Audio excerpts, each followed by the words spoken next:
अस्सलाम वालेकुम, welcome to my channel learn with Munni studio. उम्मीद करती हूँ आप लोग खैरियत से होंगे। तो आज पढ़ने वाले हैं हम लेआउट टैब। कल हमने अपने लेक्चर में डिज़ाइन पढ़ा था, तो आज पढ़ेंगे लेआउट। तो लेआउट लेआउट में हमें पहले पेज सेटअप ऑप्शन मिल जाता है, जिसका ये सारा ग्रुप है। तो सबसे पहले इसमें आ जाता है मार्जिन।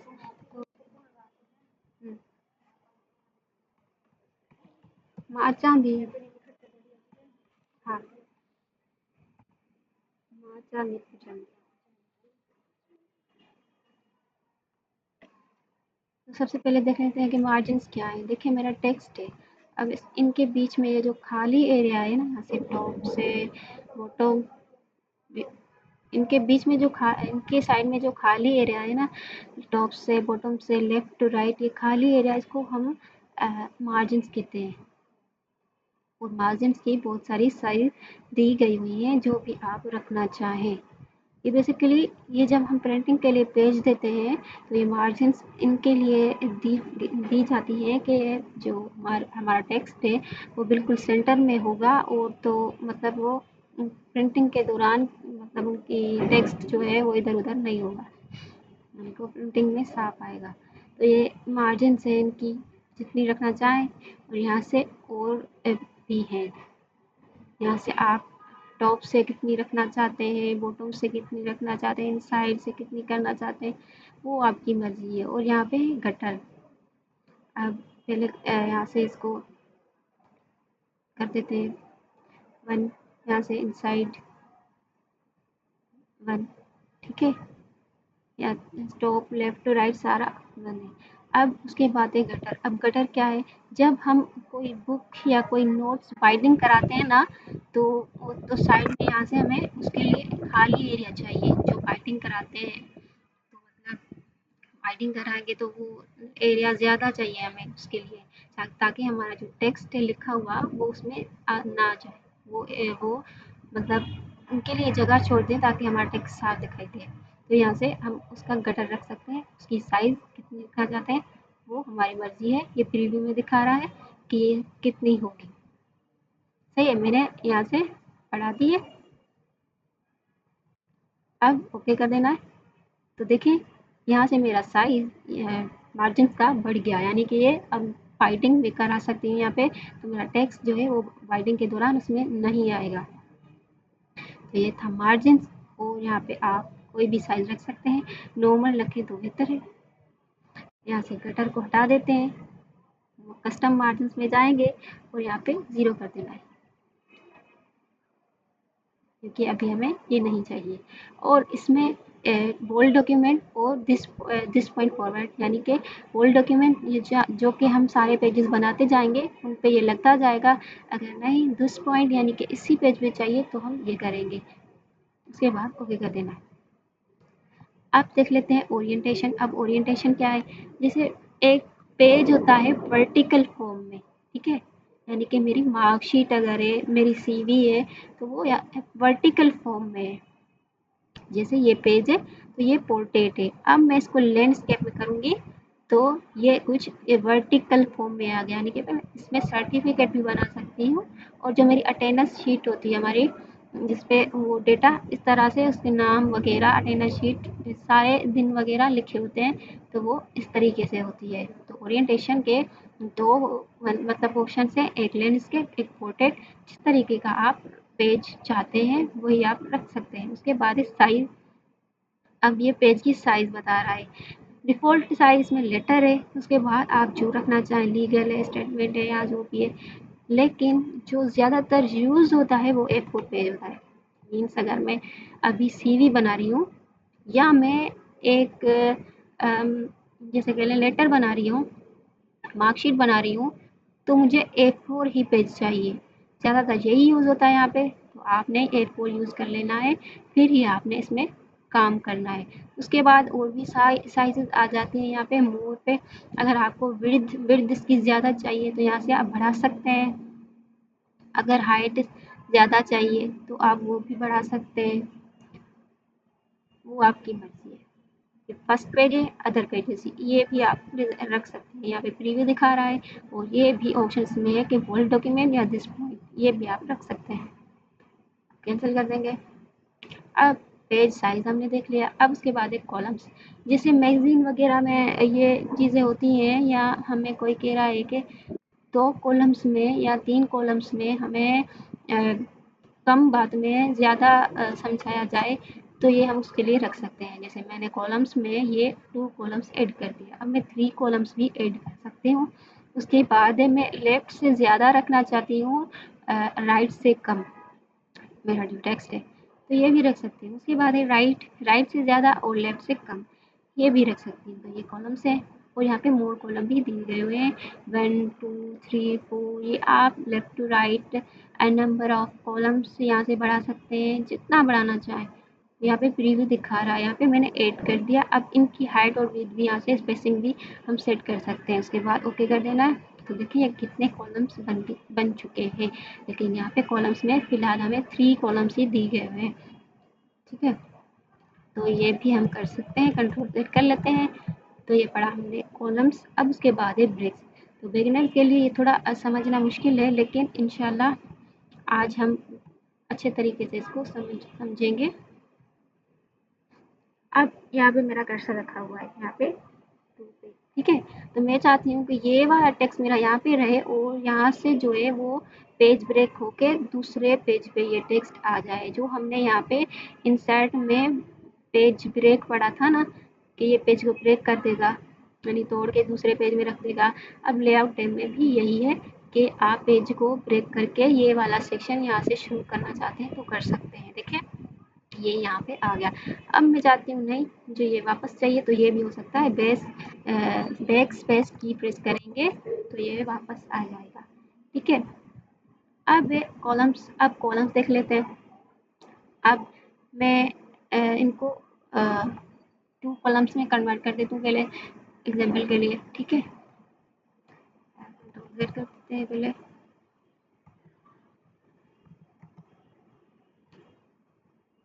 अब मैं इनको 2 कॉलम्स में कन्वर्ट कर देती हूँ पहले, ऐसे 2 कॉलम्स हो गए। ठीक है, अब यहाँ से मैं टेक्स्ट को तोड़ के यहाँ पे रखना चाहती हूँ। ये कॉलम में मुझे टेक्स्ट यहाँ से यहाँ तक जो है, ये वाला मैं पहले इसको हाईलाइट कर लूँ। ठीक है, तो ये वाला टेक्स्ट जो है ये मेरे इस वाले कॉलम में चाहिए, क्योंकि ये इस कॉलम का है, तो मैं चाहती हूँ कि ये इस कॉलम में आ जाए। तो मैं कर्सर को यहाँ रखूँगी, कर्सर को यहाँ पे सेट करके मैं यहाँ पे कॉलम्स पे क्लिक कर दूँगी। देखिए ये वाला कट के यहाँ पे टेक्स्ट मेरा आ चुका है। कंट्रोल Z कर देती हूँ मजीद समझाने के लिए। मैं इसको मैं इसका कलर चेंज कर लेती हूँ। यहाँ से मैंने इसका कलर ये कर दिया। अब देखें, मैं चाहती हूँ कि ये वाला जो एक्वा कलर वाला टेक्स्ट है मुझे इस कॉलम में चाहिए, इसमें नहीं चाहिए। तो मैं पेज में ब्रेक्स में जाऊँगी, कॉलम पे क्लिक करूँगी, तो देखें ये वाला टेक्स्ट यहाँ पे आ गया। ये था कॉलम। उसके बाद है टेक्स्ट रैपिंग। अब टेक्स्ट रैपिंग क्या है देख लेते हैं। यहाँ से मैं इसको सिलेक्ट कर लूँगी पैराग्राफ को। अब ये सिलेक्ट हो गया। ठीक है, ये मेरा एक पैराग्राफ है, ये भी एक पैराग्राफ है, और ये भी एक पैराग्राफ है। ये क्यों क्यों समझ आ रहा है कि पैराग्राफ है अलग, ये 3 अलग पैराग्राफ है। तो देखिए इनमें एक स्पेस है, देखिए इनमें एक स्पेस है, तो मुझे इस वजह से समझ आ रही है कि ये तीनों अलग अलग पैराग्राफ है। अब यहाँ से क्या करना है कि यहाँ से अगर मैं एंटर की प्रेस करती हूँ, तो देखिए इनमें स्पेस आ चुका है। जैसे इन दोनों में स्पेस है, इनमें स्पेस है, तो इनमें स्पेस आ चुका है। तो अब ये एक पैराग्राफ नहीं रहा, ये 2 पैराग्राफ बन गए। यानी कि ये लाइन दूसरी लाइन पे नहीं शुरू हुआ, ये दूसरा पैराग्राफ शुरू हो गया। कंट्रोल Z कर देंगे। अब मैं कर लेती हूँ इसको सिलेक्ट, की यहाँ से कर्सर लगते हैं, यहाँ से चार्ट से अलग हो, मतलब अलग लाइन पे आए। यहाँ पे मैं चाहती हूँ कि ये जो चार्ट्स वाला सेक्शन है ये अलग लाइन पे स्टार्ट हो। तो मैं यहाँ पे जाऊँगी, टेक्स्ट रैपिंग पे क्लिक करूँगी, तो देखें ये जो चार्ट है ये दूसरी लाइन पे शिफ्ट हो गया, यानी कि इसमें स्पेस भी नहीं आया, ये एक ही पैराग्राफ है। आपको फ़र्क समझ आया होगा। कंट्रोल Z कर देते हैं। अब मैं एंटर की प्रेस करती हूँ, तो देखें स्पेस है, मतलब ये दूसरा पैराग्राफ हो गया। मैं चाहती हूँ नहीं, ये मेरा एक ही पैराग्राफ है, तो ये इसमें स्पेस ना आए। मैं जाऊँगी टेक्स्ट में और टेक्स्ट रैपिंग में। देखें अब ये दूसरा पैराग्राफ नहीं है, ये एक ही पैराग्राफ है। अब इसको मज़ीद देख लेते हैं। देखिए जो बिगनर्स हैं वो लिखते जाते हैं। जैसे यहाँ से मैं लिखती हूँ, यहाँ से कॉपी कर लेती हूँ, कंट्रोल C, यहाँ पे रखे कंट्रोल। अब मैं मिसाल के तौर पे कुछ भी लिखती जा रही हूँ। अब यहाँ तक मेरी लाइन खत्म हो गई तो मैं क्या करूँगी, इंटर की प्रेस करूँगी, यानी कि जो बिगनर्स हैं वो इंटर की प्रेस करते हैं। तो देखें इनमें स्पेस आ चुका है। देखिए अब ये वो लाइन में नहीं है, ये दूसरी लाइन में। तो हमें ऐसे नहीं करना, हमें क्या करना है, टेक्स्ट रैपिंग वाला ऑप्शन ये चूज करना है ताकि वो सेम ही लाइन पे रहे। अगर आप चाहते हैं कि मैं बार बार टेक्स्ट रैपिंग का यूज करूँ, बार बार इस पर क्लिक करूँ, तो इसकी एक शॉर्टकट की भी दी गई हुई है। आपने क्या करना है, शिफ्ट के साथ इंटर प्रेस करना है। तो देखें ये अब दूसरी लाइन पे शिफ्ट हो गया। ये भी एक तरीका है, शिफ्ट के साथ इंटर की प्रेस करेंगे तो आपकी लाइन वहीं से शुरू होगी। अदरवाइज अगर मैं इंटर की प्रेस करती हूँ सिंपल, तो देखिए इनमें स्पेस है, ठीक है ना। तो ये टेक्स्ट रैपिंग का ऑप्शन है। उसके बाद है सेक्शन ब्रेक्स, ये भी देख लेते हैं कि ये क्या है। इसको कंट्रोल जेड कर देते हैं सारे को। ये तो बहुत बड़ा हो गया। अच्छा नया लेते हैं, RANT इंटर कर लेते हैं। सही है, इसको जूम भी कर लेते हैं। अब यहाँ से मैं चाहती हूँ कि ये वाला जो सेक्शन है मेरे पेज में है, ये मुझे यहाँ से नहीं चाहिए, ये दूसरे वाले पेज पे आ जाए। जैसे हमने यहाँ से पेज ब्रेक किया था, यहाँ पे ये ऑप्शन था पेज ब्रेक किया था, तो इसने इस वाले सेक्शन को तोड़ के दूसरे वाले पेज पे ला के रख दिया था। तो अब चाहती हूँ कि ये नेक्स्ट पेज पे आ जाए। अब इस ऑप्शन का और इस ऑप्शन का डिफरेंस देख लेते हैं कि इनमें क्या फ़र्क है। अब नेक्स्ट पेज पे करूँगी तो देखिए ये सेम ही उस टाइप से वो आ गया जैसे वो आया था पेज, ये पेज वाला ऑप्शन, ठीक है ना। पर फ़र्क ये है कि वो उसमें मैंने इस यहाँ पे पेज वाले में मैंने बैक स्पेस की प्रेस की थी तभी वापस आया था। अदरवाइज नेक्स्ट पेज में हम देख लेते हैं कि ये नहीं आएगी। इन दोनों में ये डिफरेंस है, देखें नहीं आ रही। मैं बैक स्पेस की प्रेस करी तो ये वापस टेक्स्ट नहीं आ रहा, मतलब ये यहाँ पे शिफ्ट हो गया। अब कंट्रोल जेड कर लेते हैं।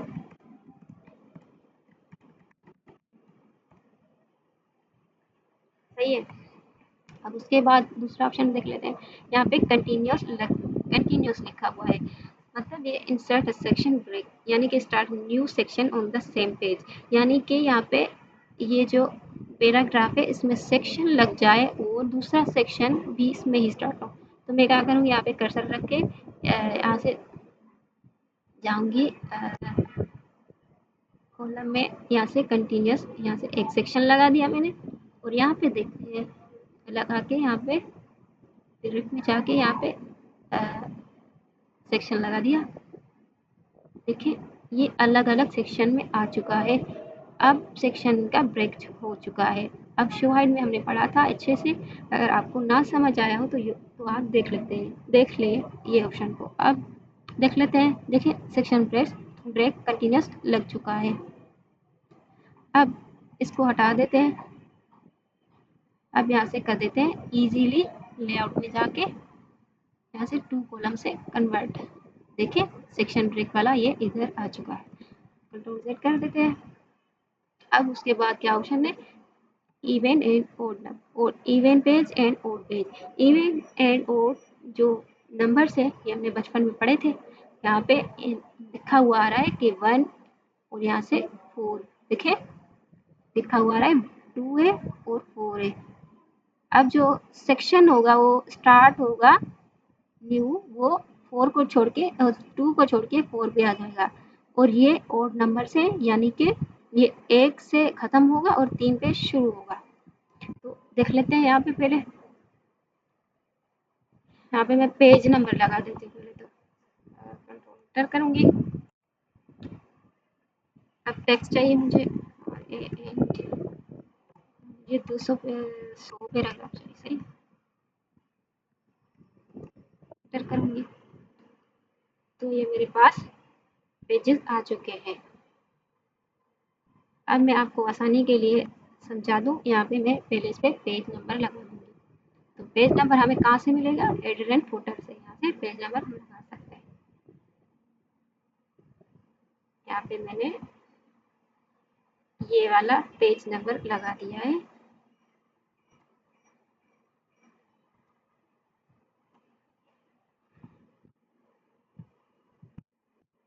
ठीक है। तो ये मेरा फर्स्ट वाला पेज है, रख लेती हूँ। तो 2 वाला पेज जो है यहाँ से, अब मैं लेआउट में जाऊँगी और ब्रेक्स पे जाऊँगी और इवन नंबर पे क्लिक करूँगी। सॉरी, मैं आपको यहाँ पे टेक्स्ट को सिलेक्ट कर लेती हूँ। सही है। सिलेक्ट करने के बाद मैं पेज ब्रेक में जाके इवन नंबर पे क्लिक कर दूंगी। तो देखें, इसने 2 वाले पेज को छोड़ के 4 वाले पे इसके टेक्स्ट को ला के रख दिया। तो यहाँ पे इवन पेजेस पे लगा दूंगी। तो देखें, इसने 4 वाले पेज को छोड़ के 5 वाले पे इसको लगा दिया। तो इवन एंड ओड पेजेस ये काम करते हैं।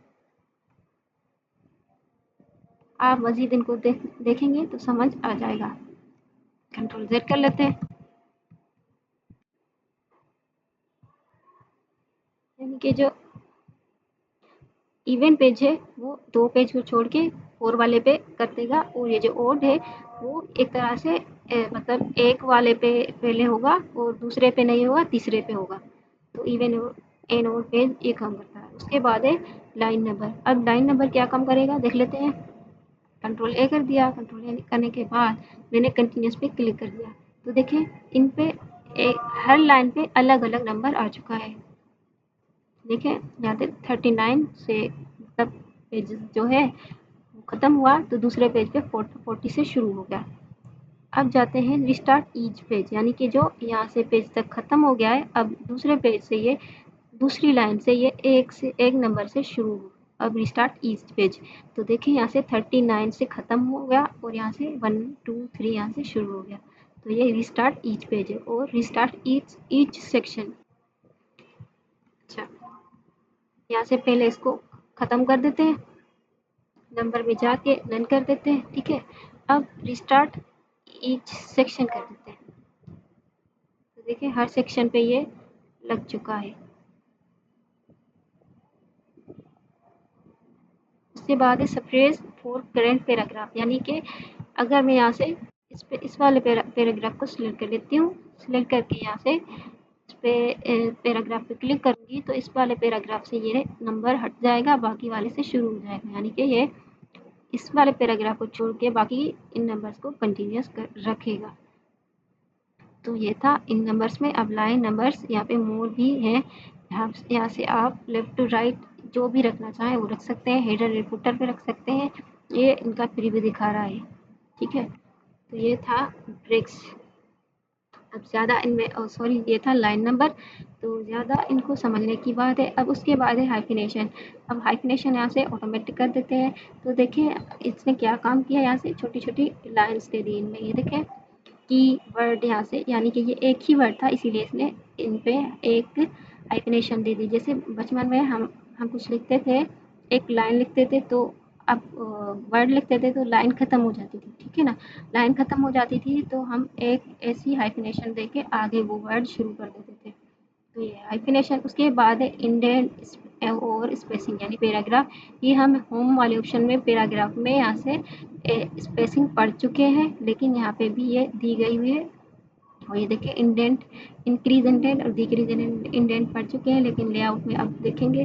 अब उसके बाद ये मैं पैराग्राफ को सिलेक्ट कर लेती हूँ। सिलेक्ट करने के बाद यहाँ से लेफ्ट इंडेंट करूँगी, यानी कि ये टेक्स्ट है ये यहाँ से यहाँ पे आता जाएगा लेफ्ट साइड, यहाँ से जितना मैं रखना चाहूँ। देखिए अब मैं जहाँ से घटाना चाहती हूँ तो घट भी जाएगा, अब बढ़ भी जाएगा। ठीक है। उसके बाद है राइट इंडेंट। अब राइट इंडेंट भी देख लेते हैं।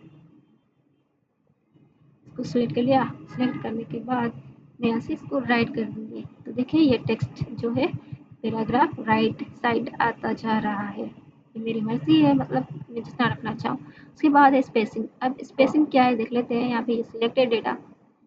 अब मैं चाहती हूँ ये जो पैराग्राफ है ये ऊपर वाले पैराग्राफ से थोड़ा नीचे हो, यानी इनमें स्पेस आ जाए, बिफोर स्पेस। तो यहाँ से क्लिक करती जाऊँगी तो देखिए इनमें स्पेस आता जा रहा है। लेकिन मैं अगर घटाना चाहती हूँ तो घट भी जाएगा जितना मैं चाहूँ। अब उसके बाद है ये पैराग्राफ जो नीचे वाला हिस्सा है इनमें स्पेस आए, तो मैं इस पर क्लिक करती जाऊँगी तो देखिए स्पेस आता जा रहा है। और यहाँ से घटाना चाहूँ तो घट भी सकता है। ठीक है। तो ये था इंडेंट और स्पेसिंग। उसके बाद है पोजीशन, ये अरेंज, ये हम पढ़ चुके हैं। यहाँ पे इंसर्ट में जाएंगे और पिक्चर वाले ऑप्शन में अगर हम यहाँ से पिक्चर लेते हैं, ये हम पढ़ चुके हैं, इंसर्ट कर लिया। तो देखिए ये सारे ऑप्शंस अरेंज वाले हम यहाँ पे पढ़ चुके हैं। टॉलरेट कर लेंगे। अगर आपने ये नहीं पढ़ा तो आप इंसर्ट वाले ऑप्शन में या ये इलस्ट्रेशन वाला वीडियो देख सकते हैं। अब उसके बाद है रेफरेंस। तो इंशाल्लाह नेक्स्ट वीडियो में हम रेफरेंस पढ़ेंगे और उम्मीद है कि आपको ये लेक्चर समझ आया होगा। अगर कुछ भी समझ ना आया तो आप मुझसे पूछ सकते हैं। दुआओं में याद रखिएगा। अल्लाह हाफ़िज़।